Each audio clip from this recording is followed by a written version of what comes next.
You know, we often meet characters right at the end of their story, defined by their final big moments. But what about the beginning? Today we're digging into the origin story of one of mythology's most complicated figures, Prince Shakuni. We're heading back to the cold mountains of Gandhara to figure out how the boy became the mastermind. Right from the start, something was different about Shakuni. This line from his own father, well, it isn't just praise. It's a seriously chilling bit of foreshadowing, isn't it? It hints at this uncanny ability to see the things people are desperate to keep hidden, a skill that would end up defining his entire life. So our story begins in Gandhara, a kingdom pretty much carved out of these huge, silent mountains. And it was in this quiet, imposing landscape that the young prince learned his very first and maybe his most important lessons. I mean, think about that for a second. His first teachers weren't stuffy scholars in a classroom, they were the mountains. He learned silence, he learned patience, he learned this kind of cold endurance just by being surrounded by them. This is so far from the typical bustling court life you'd expect for a prince. He grew up as a quiet observer, and that just set him apart from, well, everyone. And you can really see that difference right here. While his brothers were out on the training grounds, practicing the arts of war, and basically just accepting the world as it was shown to them, Shakuni was off in some hidden valley. He wasn't just exploring the land, he was exploring ideas. He was looking for the world underneath the world everyone else saw. And that search led him to ask these really deep questions. Why do kings fear what they can't see? Or, is truth what is spoken, or what is believed? Come on, these are not the simple questions of a child. This is a young philosopher trying to take apart big concepts like power and truth and fear. Just like his dad said, he was already seeing through walls. So this unique way of seeing the world, it soon found a very specific focus, an object that would basically become his trademark. But his fascination with it went way deeper than anyone around him could have possibly guessed. Okay, this is absolutely the key thing to understand about him.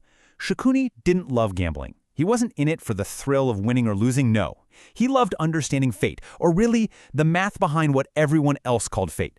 To him, a pair of dice wasn't a game of chance at all. It was a perfect little system for studying probability, patterns, and of course, human nature. And this right here, this is his whole philosophy in a nutshell. For Shakuni, the dice were truth tellers. They were like a little laboratory for the human soul, revealing everything about a person in just one role. Their greed, their fear, their secret hopes, their confidence. In his mind, the dice, they never, ever lied. All right, now we get to the moment that changes everything. The event that would take all of this philosophical thinking and forge it into a weapon. A message arrives at the palace, a marriage proposal that's going to change the course of history and completely transform the bond between Shakuni and his beloved sister, Gandhari. The message comes from the powerful kingdom of Hastinapura. On the surface, it's a fantastic political match. But you can just imagine this heavy, tense silence falling over the court, because everyone knows this one hard truth that nobody wants to be the first to say out loud. And of course, it's young Shakuni, the boy who sees through walls, who says it.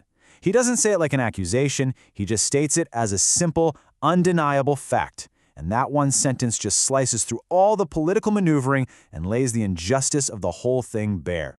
But Gandhara's response is just an act of profound sacrifice. She doesn't just accept the marriage. She decides to enter her husband's world completely, tying a cloth over her eyes for the rest of her life. And this single, selfless act is the catalyst that absolutely shatters her brother's entire view of the world.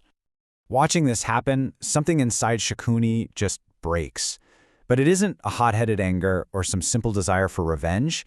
It's colder than that, quieter. A whole new ideology starts to build itself inside the mind of the young prince. This is basically the blueprint for the man he is about to become. Lesson 1. The world doesn't reward goodness. His sister's goodness got her sacrificed. Lesson 2. It rewards power and, more importantly, perception, the ability to see how the game is played.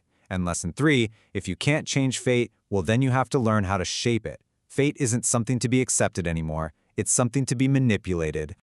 And this is his vow to Gandhari. It's a promise born out of love, but it's sealed with this new ice-cold cynicism. He's promising to be her eyes in the treacherous world of politics she's just walked into, completely blind. His purpose is no longer just to understand the world, it's to protect his sister by any means necessary. And with that vow, that's it. The transformation is complete. The philosophical boy who wandered the mountains questioning the world, he's gone. In his place is a strategist, a man who now sees the entire world as one big game board. You see, her leaving was so much more than just a political marriage. For Shakuni, it was the death of his idealism. As he watched her leave, any shred of belief he had that the world was fair, it just vanished right along with her. And this is his final, chilling resolution. It's a declaration of war, really.